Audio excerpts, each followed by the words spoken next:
Study IQ IAS, आपका selection हमारा mission.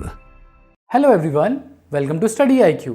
आज हम लोग पढ़ेंगे एक इम्पॉर्टेंट करंट अफेयर न्यूज़ के बारे में जो बात करता है IDBI बैंक के मर्जर के बारे में।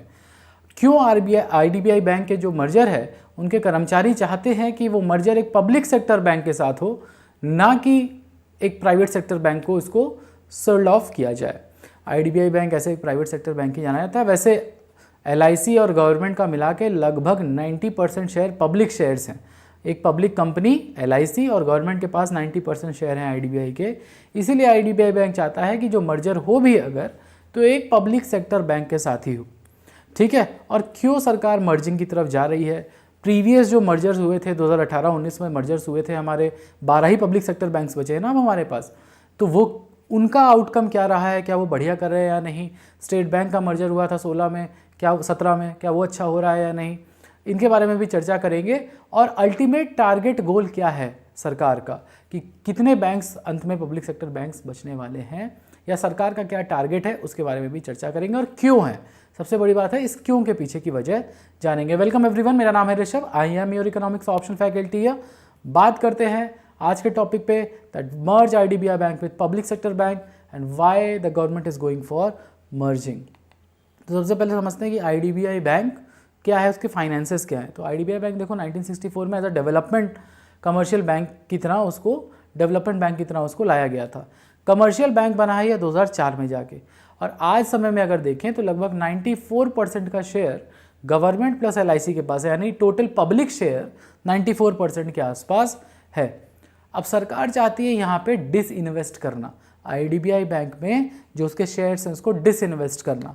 ठीक है, तो इसके लिए 31 अक्टूबर यानी आज को एक मीटिंग होगी, इसके बारे में आगे आपको पता चलेगा। बट जो बैंक ऑफिसर्स एसोसिएशन है IDBI बैंक का, वो चाहता है कि ये जो मर्जर हो, डाइवेस्ट ना करे सरकार, बल्कि IDBI बैंक को मर्ज कर दे किसी पब्लिक सेक्टर बैंक के साथ, जैसे 2018-19 में मर्जर्स हुए थे। ठीक है, और क्यों ऐसा कहता है? क्योंकि IDBI बैंक एक पुराना बैंक रहा है और बड़े बड़े डेवलपमेंट प्रोजेक्ट्स जैसे मुंबई इंफ्रास्ट्रक्चर प्रोजेक्ट्स और इंडिया के अर्बन ग्रोथ स्टोरी का एक महत्वपूर्ण हिस्सा रहा है। That's why IDBI bank, the organisation wants और द एम्प्लॉयज़ वांट और द ऑफिसर्स वांट कि ये पब्लिक सेक्टर बैंक ही बन के रहे, आगे मर्ज हो जाए।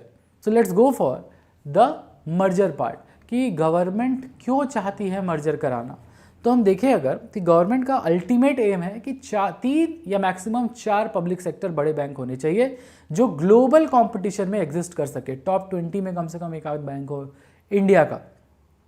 ठीक है, क्यों ऐसा कहती है? क्योंकि नरसिम्हम कमेटी का रिकमेंडेशन था कि कम बैंक हो बट स्ट्रॉन्गर बैंक हो, जहां पे NPAs कम किए जा सकें, जिसकी वर्किंग एफिशिएंसी बेहतर हो, ऑपरेशनल एफिशिएंसी बेहतर हो, ऐसे बैंक्स बनाए जा सके जो ग्लोबल कंपटीशन दे सके। इकोनॉमिक एफिशिएंसी की बात की जाए तो हम एक टर्म होता है इकोनॉमीज ऑफ स्केल। तो जितना ज़्यादा बड़ा इकोनॉमीज ऑफ स्केल आप क्रिएट करेंगे, कॉस्ट आप उतनी कम कर पाएंगे और प्रॉफिटेबिलिटी आप बैंक्स की उतनी बढ़ा पाएंगे, उतनी बेहतर आप टारगेटेड सर्विस दे पाएंगे। अच्छा ठीक है, अब ये मर्जर की बात क्यों हो रही है? मर्जर की बात अब इसलिए हो रही है क्योंकि IDBI बैंक सोच रहा है कि कहीं इसको वापस से प्राइवेटाइज ना कर दिया जाए, IDBI बैंक को प्राइवेटाइज ना कर दिया जाए।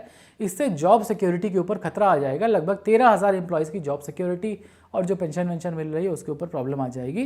तो इसीलिए IDBI बैंक का कहना है कि अगर सरकार डाइवेस्ट कर भी रही है, डिसइन्वेस्ट कर भी रही है, तो वो डिसइन्वेस्टमेंट पब्लिक सेक्टर बैंक के साथ किया जाए, ताकि public sector bank IDBI bank को अपने आप में मर्ज कर ले। इससे क्या होगा? बड़ा बैंक भी क्रिएट हो जाएगा, फिजिकल प्रूडेंस भी मेंटेन रहेगी। मतलब जो गवर्नमेंट का लॉजिक है कि बड़े बैंक्स होंगे अगर, तो कॉस्ट ऑफ बिजनेस कम रहेगा और टारगेटेड प्रोडक्ट ज़्यादा बेहतर हो पाएंगे। और अगर आपको मर्जर की बेहतरी समझनी है तो जैसे SBI बैंक था 2017 में, SBI और उसके 6 एसोसिएट बैंक जैसे state bank of Travancore, state bank of Patiala, जैसे भारतीय महिला बैंक, ये सब ने भी आपस में मर्ज किए थे और इससे रूरल क्रेडिट बेहतर हुई थी। 1955 में भी जब SBI बना था SBI एक्ट से, तब भी फॉर्मलाइज रूरल क्रेडिट बेहतर हुई थी और मर्जर 2017 के बाद भी ज़्यादा बेहतर हुई थी। MSME को ज़्यादा बेहतर टारगेट करने में हेल्प मिली थी। अगर हम प्रपोज्ड मर्जर की बात करें तो कंबाइंड एंटिटी, अगर, क्योंकि सरकार अंततः 4 ही बैंक चाहती है। ठीक है, SBI हुआ, PNB हुआ, कैनरा बैंक हुआ और एक हुआ तो आपका BOB, बैंक ऑफ बड़ौदा। तो अगर कंबाइंड किया जाए तो कंबाइंड एंटिटी लगभग 15 लाख करोड़ का असेट रहेगा मर्जर के बाद। ठीक, इससे कॉस्ट रिडक्शन में हमें मदद मिलेगी क्योंकि हम इकोनॉमीज ऑफ स्केल जो भी बताए 10 से 15% तक ऑपरेशनल एक्सपेंसेस कम होंगे, क्योंकि अब आपके पास, आप सोचिए कि 1 किलोमीटर में 3 अलग अलग बैंक की 4 ब्रांचेज हैं। अगर 1 किलोमीटर में सिंगल बैंक हो जाएगा तो 2 ब्रांच से वही काम हो जाएगा। ठीक है, हो जाएगा कि नहीं? 1 किलोमीटर कोई बहुत बड़ी एरिया दूरी थोड़ी होती है, 2 ब्रांच से भी काम हो जाएगा 4 की जगह, तो ऑपरेशनल एफिशिएंसी आपकी इंप्रूव हो जाएगी। असेट क्वालिटी बेहतर होगी क्योंकि एनपीए मैनेजमेंट हो जाएगा बेहतर। जो अच्छे बैंक्स होते हैं, वेल मैनेज बैंक्स होते हैं, उसमें तो एनपीए वैसे भी कम होता है। छोटे बैंक्स में एनपीएस का प्रॉब्लम ज़्यादा होता है।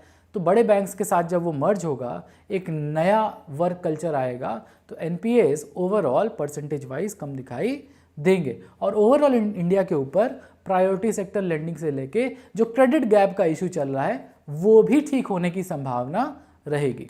ठीक है, अब हम क्या सीख सकते हैं अपने प्रीवियस मर्जर से? सबसे बड़ी बात ये है, तो 2018, 19, 20 इसमें मर्जर शुरू हुए। अब प्रॉब्लम तो होती है मर्जर्स में, बट मर्जर्स शुरू हुए और इससे पीएसबीज लगभग जो हमारे पास 2017 में 20 पीएसबीज थे, 2018-19 में 12 पीएसबीज बचे हमारे पास। ठीक है, उससे पहले 27 थे, तो total 27 public sector bank India में था। ठीक, फिर एसबीआई जब मर्ज हुआ 2017 में, एसबीआई और एसबीआई के एसोसिएट जब मर्ज हुए तो हमारे पास 20 बचे, और इस दोबारा मर्जर जब हुआ 18-19 में, तब हमारे पास आज 12 पब्लिक सेक्टर बैंक हैं। जैसे पंजाब नेशनल बैंक था तो उसमें ओरिएंटल बैंक ऑफ कॉमर्स हुआ, ठीक है, यूनियन बैंक ऑफ इंडिया हुआ, ये सब मर्ज हो गए।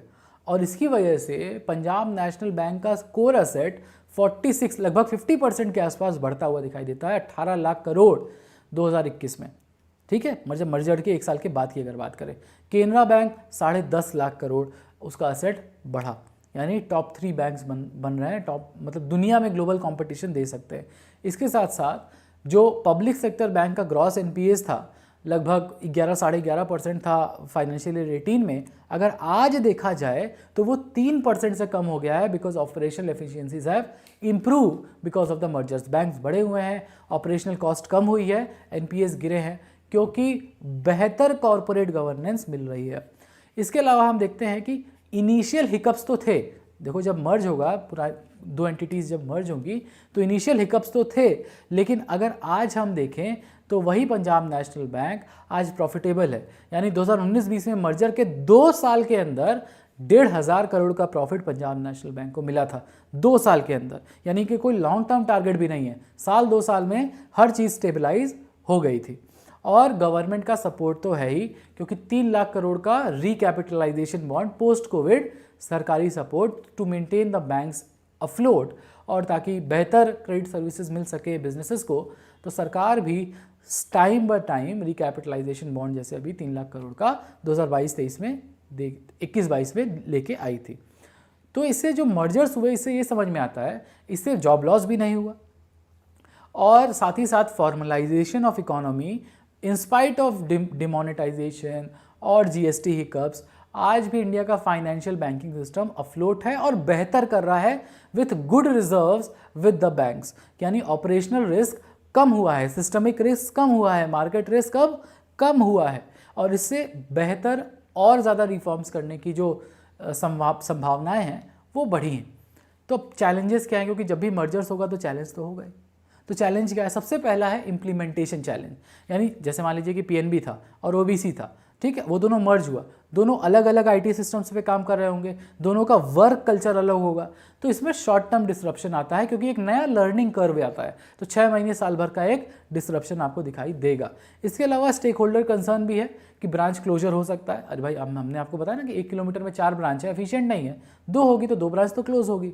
तो क्या क्लोजर की वजह से ये जो मैन पावर है, ह्यूमन रिसोर्स है, उसको आप कैसे हैंडल करेंगे? क्या सबको आप नौकरी से निकाल देंगे या कंपलसरी वीआरएस टाइप का कुछ हो जाएगा? ब्रॉडर इम्प्लीकेशन अगर देखें तो मर्जर की वजह से प्राइवेटाइजेशन का जो प्रेशर होता है पब्लिक सेक्टर बैंक से, वो हट जाता है, क्योंकि पब्लिक सेक्टर बैंक आपस में मर्ज हो गए और एक बहुत बड़ा पब्लिक सेक्टर बैंक बन गया जिसकी ऑपरेशनल एफिशिएंसी बेहतर थी। तो अब प्राइवेटाइजेशन का जो खतरा था वो खत्म हो जाता है। लेकिन फिर भी अगर ये जो मर्जर काम नहीं करते, अगर मान लो कि 2 बैंक एक बैंक बड़े बैंक के साथ मर्ज हो रहे हैं और जो खराब बैंक्स थे वो अच्छे बैंक्स की भी ऑपरेशनल मैट्रिक्स को नीचे ले आए, अगर ऐसा होता तो फिर ये प्रॉब्लम अगेन हो जाती कि प्राइवेटाइजेशन का प्रेशर पड़ जाता। मिटिगेशन स्ट्रैटेजी क्या हो सकती है कि जो इम्प्लीमेंटेशन है वो फेज्ड रहे, जैसे सरकार 2018-19 में की पहला 20 से 12 की, अब 12 से 4 करने का फेज्ड इम्प्लीमेंटेशन है जो कि सरकार 2026-27 तक करने का सोच रही है, मर्जर या प्राइवेटाइजेशन। ठीक है, अब हम कंक्लूजन की अगर बात करें कि क्यों ज़रूरी है मर्जर, तो stronger banking financial systems India को ज़्यादा रोबस्ट बनाएगा और आईडीबीआई जैसा जो बैंक है जो डेवलपमेंट में हेल्प भी करता है और उसका जो कोर एक तरह से कस्टमर बेस है वो हाई प्रायोरिटी कस्टमर हो सकता है, प्रायोरिटी सेक्टर लेंडिंग में बेहतर काम कर सकता है, तो इससे आईडीबीआई बैंक फेल नहीं होगा पहली बात, क्योंकि अब वो बैंक छोटा है, एनपीए ज़्यादा है, तो बड़े बैंक के साथ मिल जाएगा तो एक बैंक फेल नहीं होगा। ठीक, इससे स्टेबिलिटी आएगी इकोनॉमिक सिस्टम में, एफिशिएंसी इंप्रूव होगी और ज़्यादा फाइनेंशियल इंक्लूजन भी देखने को मिल सकता है।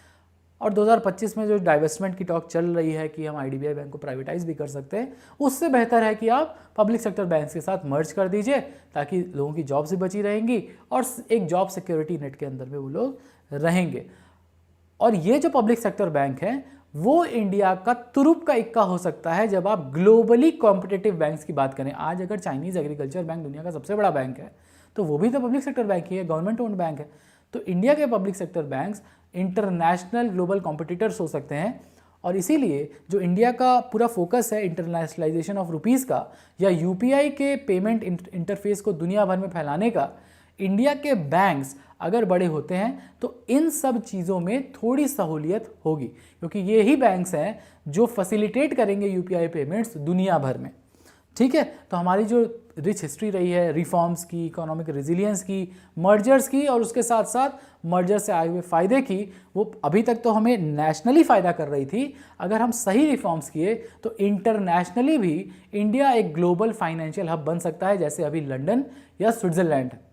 So this was all about the mergers, why mergers are important और आईडीबीआई बैंक क्या मर्ज होगा, क्या होगा उसके बारे में। तो कोर टॉपिक हमारा था mergers, why they are important, what are the challenges and how can India proceed. So I hope आज का लेक्चर आपको पसंद आया होगा और अगर नॉलेज बेस में वैल्यू एड हुआ है तो do like this, share this, comment share करो अपना, और एडमिशन्स के लिए do go to Hipponomics, follow me on Hipponomics. इस सेशन का पीडीएफ भी आपको वहीं मिलता है और कोई भी डाउट है आपको तो आप वहाँ मुझसे पूछ सकते हैं। Welcome everyone to the class, I will welcome. November batch का एडमिशन ओपन है और आज सेल का लास्ट डे है। So go now, take admission, will meet in the classroom. Thank you everyone, bye bye, have a good day. Study IQ IAS, आपका selection हमारा mission.